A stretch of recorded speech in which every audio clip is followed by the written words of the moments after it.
Hi friends, ఈరోజు సాంబార్ చేస్తున్నాం. Video అన్నది చూడండి. కుక్కర్ తీసుకుని కుక్కర్లో కందిపప్పు వేసేసి మంచిగా కడిగి పెట్టుకోండి. కొంచెం పసుపు వేసేసి పొయ్యి మీద పెట్టేయండి. ఇది పప్పు అన్నది ఉడికిపోయిద్ది. మునక్కాయలు, ఉల్లిగడ్డలు, టమాటాలు, బెండకాయలు, దోసకాయ ఈ మొత్తం కట్ చేసుకొని పెట్టుకోండి. చింతపండు అన్నది నానబెట్టేసుకోండి. ఈ మొత్తం కటింగ్ చేసుకొని పెట్టుకోండి. మునక్కాయలు మొత్తం గిల్లి పెట్టుకోవాలి. పచ్చిమిరపకాయలు కూడా వేసుకోండి. దవరా పొయ్యి మీద పెట్టేసేసి కొంచెం ఆయిల్ వేసేసి ఆయిల్ వేడెక్కినాక ఆనియన్స్ వేయండి. కొంచెం జీలకర్ర వేసుకోండి. కొంచెం తాలింపు గింజలు వేయండి. కొంచెం పసుపు వేసుకోండి. వేసి మంచిగా కలపండి. ఆనియన్స్ రెడ్డుగానే కట్ చేసుకుని పెట్టుకున్న కూరగాయలు మొత్తం తాలింపులో వేసుకోండి. వేసి మంచిగా కలుపుకోండి.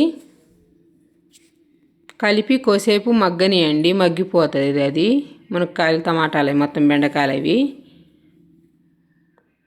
సొరకాయ మీ కాడ ఉండగానే వేసుకోవచ్చండి. నా కాడ సొరకాయ లేక వేయలేదు. చింతపండు అనేది పిండుకొని పెట్టుకోండి. రసం అన్నది మంచిగా మగ్గిపోయింది కూరగాయల ముక్కలు మొత్తం. అప్పుడు కొంచెం కరివేపాకు వేసుకోండి. కరివేపాకు వేసేసి మంచిగా కలుపుకోండి. పప్పు ఉడికిపోయింది. పప్పు మంచిగా కలుపుకోండి. కలిపి చింతపండు రసం అన్నది దాంట్లో వేసుకోండి. పప్పులో వేసేసి మంచిగా కలిపి పక్కన పెట్టేసుకోండి. వాటర్ సరిపోయినంత వేసుకొని కొంచెం సాల్ట్ వేసుకోండి. మగ్గిపోయిన కూరగాయలలో సాల్ట్ వేసేసి మంచిగా కలుపుకోండి.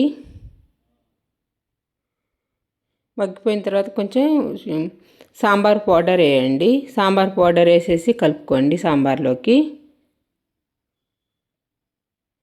కొంచెం అల్లం వెల్లుల్లి పేస్ట్ కూడా వేసుకోండి. వేసి మంచిగా కలపండి. టేస్ట్ అనేది బాగా వస్తుందండి. అవి మొత్తం మునక్కాయలు అవి మొత్తం మగ్గిపోయిన తర్వాతకి పప్పు అన్నది వేసుకోండి. దాంట్లోకి పప్పు చారులో మంచిగా కలపండి. కలిపి కొద్దిసేపు ఉడకనియండి. మంచిగా ఉడికిద్ది మునక్కాయల ముక్కలు అవి మొత్తం.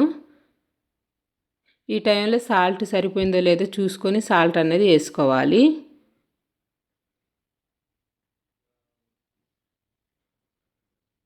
సాల్ట్ వేసేసి మంచిగా కలుపుకోండి.